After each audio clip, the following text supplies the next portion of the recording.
It's Friday, Feedback Friday, the feedbackiest day of the week. Ha, it's Feedback Friday. Kind of energized Feedback Friday. There's certain Twitter dog piles that like make me tired, and then others is like, all right, I gotta recharge. Right? The most recent of the Twitter dog piles was one of those. It gave me a sense of direction I haven't had in a while of, oh, these are complex issues that I can separate the wheat from the chaff. So I will be doing that next week. I'm not sure when. We'll play it by ear because the U.S. election is next week as well, and it's gonna be bumpy because of that. Oh God. If you like this sort of content, help support this channel. Become a monthly patron. Patreon.com/LeannaK. Productive dialogue. One video a month. If you enjoy one video of mine a month, you can give $1 a month. It's not much to ask. Okay, so what I'm going to do is I'm going to take a few comments, individual comments, and then I'm going to say sort of general themes I saw in the comments, and I'm going to try to get to those as quickly as possible without neglecting certain comments, because I believe this is a feature that keeps the comment sections high quality, which is interesting because it's based on science, and I tried it and it actually worked. Yay. So there were a not insignificant number of comments saying the term woke is not from Black culture. Black people, stop saying that. And that's something we can actually prove. We can actually prove that the origin of the term woke comes from the Black civil rights struggle. The first use of it is in 1492 in a digest with a name I can't say anymore because the word of the digest, the name of the digest sounds too much like another word about Black people that never say ever, like nowhere. So it's word I can't say digest. It's credited to J. Saunders Redding. It was a term in an article about labor unions. More on that another day. The racism and sexism that labor unions perpetuated and propped up. So 1942, first documented use of the term, Black civil rights movement. Okay.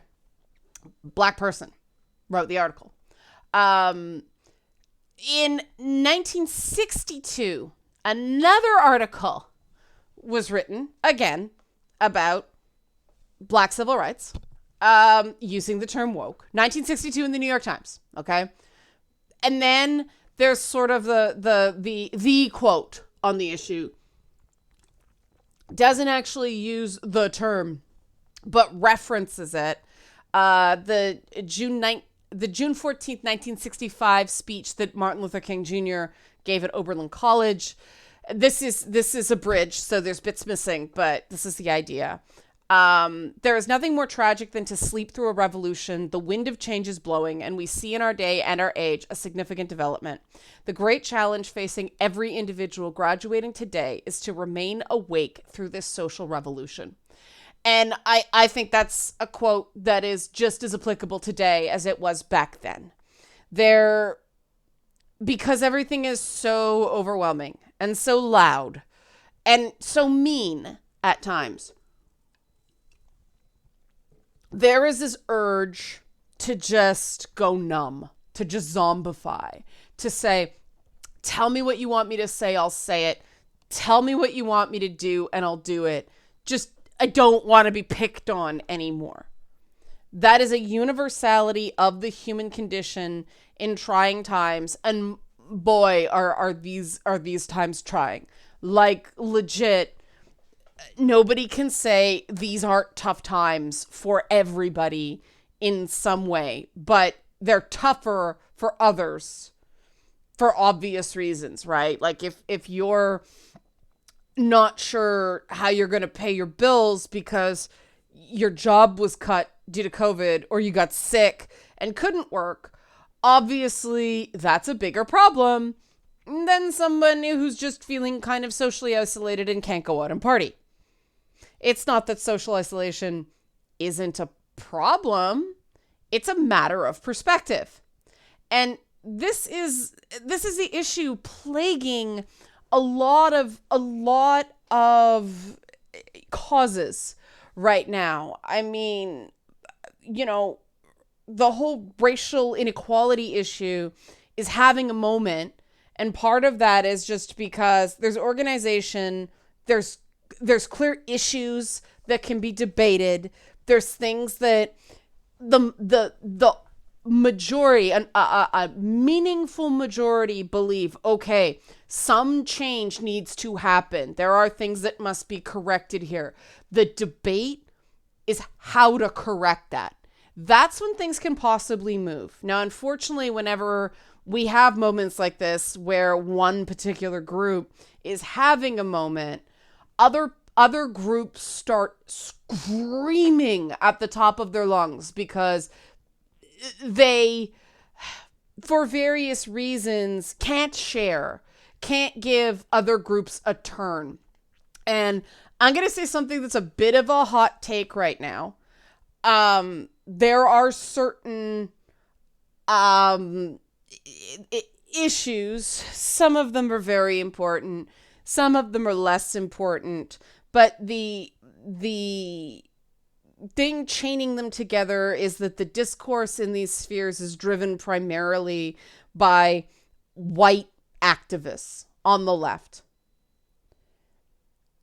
It is becoming increasingly hard to take these groups seriously because they appear increasingly to be trying to take the talking points and the structures and, you know, the messaging of the racial inequality issue, the racial inequality struggle, and co-opt it for their own purposes so their cause gets attention. And I don't know how you can at the same time be going hashtag Black Lives Matter and not recognizing that, you know what, this may be an issue where everybody has to pull together. Everybody has to set this other stuff aside for now to focus on this issue. And that doesn't mean you can't bring other things into the fold,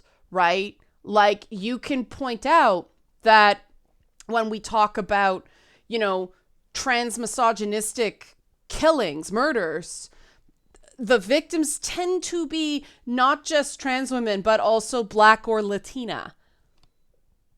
That's a way of pointing out that there's multiple factors going on, and it's not even close in terms of that. The risk of a person who is basically Black or Latina and anything else, the chance that they will be harmed goes way up. The through line is those particular, you know, those particular identities. There's unique issues there, especially in the US. Canada's not immune to it either, but then we have issues with our Indigenous populations as well that are real, that are serious, that we need to do something about. Now, does that mean we can't address other things along the way because they're easier to do? No, it doesn't mean we can't do that. We can walk and chew gum at the same time, but let's keep things in perspective, right? You cannot expect anybody to listen to you until you can show that you can keep things in perspective. And that's what I find so refreshing about the discussions within gaming, among gamers. Because most people who are gamers come to the table and basically say, look, I recognize this isn't the most earth-shattering thing in the world right now, but it's important to me because I see echoes of things that are much more important creeping into this stuff, and I can't do anything about that. I can do something about this, and that is totally understandable. That shows a sense of perspective, right? Right.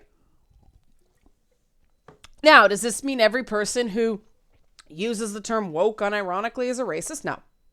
It just means let's be aware of it. And let's move on. I want to be clear about that because people get very, very sensitive. And some people are like, oh, just toughen up. Well, that rule has to apply to everybody. And I just don't think that's I don't think that's practical. I don't think that's possible with everything going on right now. So let's get to the comments. Well, that was a comment, but now the specific comments. Ironic transition here. Ironic segue. Sir Azazel of Loki. I think we need an analogy. Let's use colors instead of politics. Colors are generally a good thing. We more often than not like colors in our games. However, if the entire game is a shiny, super bright, singular color because it's the color it's promoting, it's not only painful to the eyes, hard to take seriously, and worse yet, doesn't promote the color, but factually makes the color off-putting instead of more desired or accepted.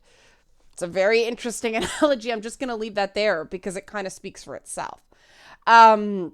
So this was an interesting one from Shadow Fury 333 regarding the other side comments. They said, addressing alienation is a huge element of leftist politics. Now, I know a bunch of people right now are going, hear this commenter out, okay? Give this a hearing. Practice active listening. Really hear what's being said here. This is why I found it so interesting, okay? The idea that people are becoming alienated from their communities is a central part of leftism, at least that I've seen. I think the issue here is more with people trying to monetize activism or use surface-level leftist talking points to push for the status quo, maybe push power and money to themselves, not an uncommon strategy historically, rather than actually pushing leftism for the sake of empowering all people and fixing the alienation. That being said, if you are talking about Twitter leftism, then yeah, Twitter leftism is a bunch of LARPers playing at being revolutionaries mixed with people who just want a community, and I don't know if people understand what healthy relationships and communities even are anymore, so it becomes an unsupervised trauma support group playing at being a political movement, and no one on the inside seems to realize that. Well said. You know, we can debate the merits of whether you mean social left in terms of progressivism, whether you mean economic left in terms of, state redistribution of resources, that kind of stuff. I think the point there is that you cannot compare organized social progress movements to the ish going on Twitter. Need we say more? Okay. Kefke Ren, I think I said this right. I think a lot of people that are saying keep X or Y out of a media aren't really saying not to have it at all. A lot of the time what people really mean is stop beating me over the head with it or stop shoving this in my face. No one minds when themes are done subtly and integrated well into the media. What they care about is when it's stealing the focus, when it's distracting, or to put it simply, when it's in the way of what you're there to enjoy. Yes, there may be elements of those things in most or even all media. Even in media, the people are calling for its removal and joy. But the difference is that it's done in such a way that it doesn't feel out of place. It's done in such a way that it doesn't feel at odds with other content, doesn't feel forced, and doesn't feel like its only purpose in being there is just to have that subject matter included. And I think that while this is a subjective thing, and people are like, yeah, but bigots, they'll complain about everything. We're not talking about that. We're talking about the average person looking at something, seeing whether something is handled well or feeling like it's ham-handed. Now, I would also say there are games, like for instance, Dream Daddy, right? Where the whole idea is that it's, what is it, basically a dating sim? But it's a dating sim of gay single fathers. That's what it's there for. Nobody walking in and buying that game and playing that game is going to go, oh, keep your LGBTQ politics out of this game. It's the purpose of the game, right? There are other, one of the things I found very interesting in Mass Effect is the way multiple races handled concepts of the self, concepts of identity, concept of whether there is an individual, and as an extension of that, concepts of gender. The Asari, for instance, are a single gender species. While they appear female to us, they really don't have a concept of male and female because they don't have sexual dimorphism, right? That's interesting to me. I don't think anybody sees that and said that's a political screed. That's world building, right? Similar to like with the Hanar, the pink blobby things, they speak of people as this one, not I am, this one or that one. They use a completely different set of pronouns. They don't have, Hanar don't refer to he is this, she is that, this one is, that one is. And those are the sorts of things are, again, that's world building. That's not lecturing somebody. That's, here is a race. For the purpose of this race, they structure their concepts of stuff differently, right? And we can broaden our concepts of not, the biological realities of being a meat sack, but how we contextualize our meat sacks, right? The whole cyberpunk idea of cyberspace and meat space as opposed to cyberspace and the real world. There's a very significant reason why in the cyberpunk genre, it's cyberspace and meat space, right? Because neither is more real than the other in that world. That you got to get your head around certain cyberpunk concepts of there is no real world in cyberpunk. And this sort of expands into quasi cyberpunk properties like the Matrix, where what's real, right? Like what's reality? The time you spend as an avatar in a cyber realm, or the time you spend in your meat body in meat space, in what we call the real world, right? That's central to cyberpunk.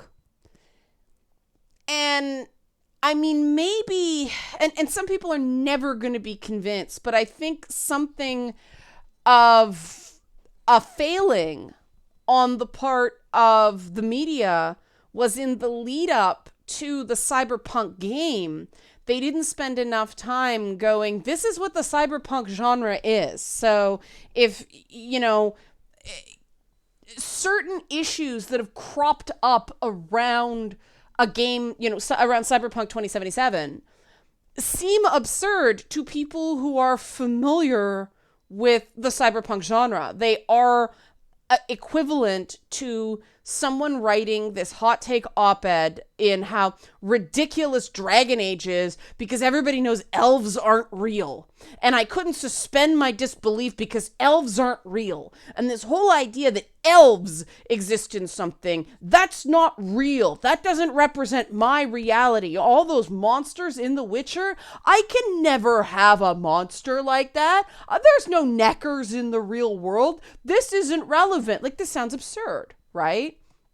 But this is what people are doing when they're trying to jam a cause celeb of our world now into an examination of a genre that makes no distinction.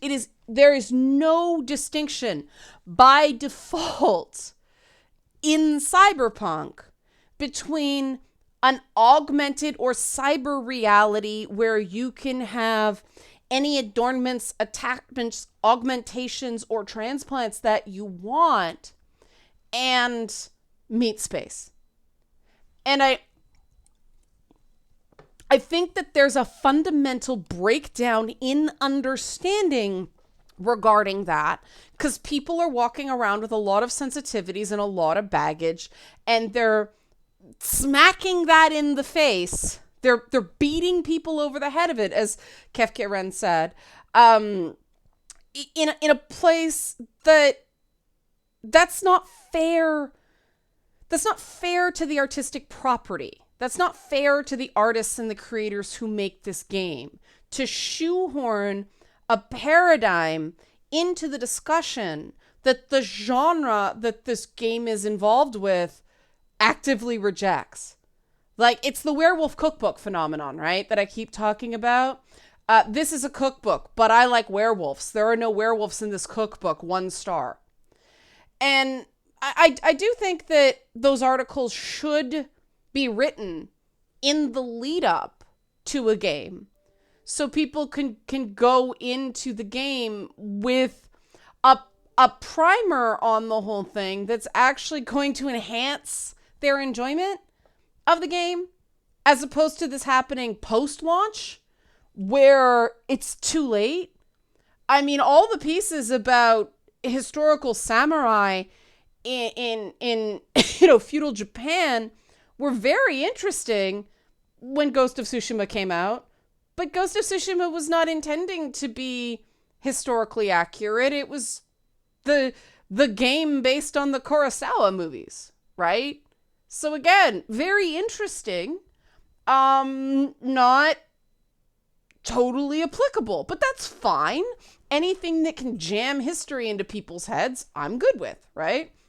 And this is where the sort of overall sense I got from this week is, from comments from numerous sources. People are tired. People have a lot of anxiety. People feel like they can't win, and they're being defamed and smeared and assumed to be bad, labeled bad, based on assumptions about what they're thinking that the person making the statement is not qualified to judge, to prove, right? Like, and how do we know they're not qualified to judge? Well, you know what's in your head more than anybody else. If someone says, you only said that because you're thinking this, and you know that was nowhere in my mind, they can't tell you they know better what's in your mind than you do. Like, the ultimate freedom that must remain sacrosanct is for people to be able to think for themselves, even when that thinking is wrong. There should not be any coercion to try to force yourself to believe things you do not believe. Now, that is different than being persuaded to change your mind. It's not the same thing. One is a natural process of reflection on the world and reflection of self, and having ideas evolve, right? The way, for instance, Barack Obama's ideas evolved on gay marriage after after numerous focus groups and a major trial balloon by Joe Biden. I think it's odd that people have forgotten that, just as an aside, that, Joe Biden came out for marriage equality even before Barack Obama did. There's a reason for that, right? Because Obama was like super popular and they were testing it out. Like, well, if, Joe Biden gets pilloried, if he gets dogpiled, that's disgusting, all that stuff, then, well, Obama's not going to do it. And like, that's what Joe's there for, right? Like, this is why history is important. But people need to be allowed the time and the space to sit with things. And as activists, we need to be okay with somebody meeting us halfway. Like, one of my big achievements, I believe, in gaming, I give myself permission to take credit for this, is, when I first doing this sort of content, there was a lot of feminism is cancer. And, I started doing work, and then I started seeing third wave sex negative feminism is cancer. I'm like, that is progress, and I've seen it with issues involving trans people too, that people have moved. Their opinions of things have improved. That it started off as people saying some things that were, and people get upset when I use the word ignorant. But I want to explain what I mean by ignorant. Maybe I'll unpack this a bit more. I'll make a note. next week. The difference between ignorant, stupid, and like willfully blind, right? A stupid person is just dumb. We all know them. They're like dumb. Like Jason on The Good Fight, dumb, right? They just do not, they lack the intelligence to do certain higher level thinking. They don't have the capacity, okay? Ignorant just means there's something you don't know yet. You are unaware of this issue. And I have to watch the word ignorant. And this is one of these things that language has changed. Because it used to be, you don't call someone stupid, you call them ignorant. Or as where I come from, ignorant. I don't know why I remove vowels, but you ignorant is basically, there's things about this issue you need to learn, right? Now saying there's stuff for you to learn presupposes you can learn it, which is different than saying you're stupid, which means there's no hope, right? And people can't help not knowing something, right? However, I think that people can't help not knowing something has that is not an assumption that people make, especially about themselves, especially in geek spaces, right? Because a lot of us here were really defined by being smart. And encountering a scenario that we have absolutely no knowledge of, we have no idea where to even start with this stuff, like social graces in some cases, right? It can be very scary. It can actually be a knock to identity because we're the ones that are always supposed to know the answer. And we have that experience of, if you don't know something, you admit you don't know something. At least this happened to me. It was always, you don't know? You don't know? Hey, Leanna doesn't know something. Wow, Leanna doesn't know. Whoa, mark down. It's embarrassing. In a way, it did feel, and I'm not saying that's how it was intended, but it did feel like I wasn't allowed to have human limitations like everybody else. I was minimized for being a human computer. You know, I used to get told all the time, you're book smart, but you're not street smart, right? Which to an extent was true, but I think people just growing up in the neighborhood I did, I may not have been street smart on that paradigm, but based on the average person living in the suburbs, I was a lot more street smart than those people were. And so it's the sort of thing where, you know, you're marginalized for being this perception of being a human computer. But then when you try to be something more than a human computer, you're not allowed to be. And I think there's a lot of real trauma in nerds, geeks, that way. And I count myself as one of them. That when we add another one of these layers where, you know, I'm going to sympathize with guys here for a moment. Guys go from being this kind of sexless human computer. We're talking only straight guys here, but this, I think, has some carryover. But they go from being kind of like this sexless human computer to being this hyper-masculine predator.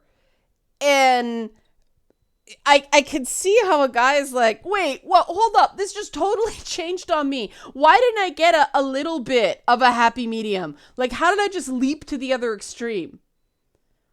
And I totally understand why that's disorienting and frustrating.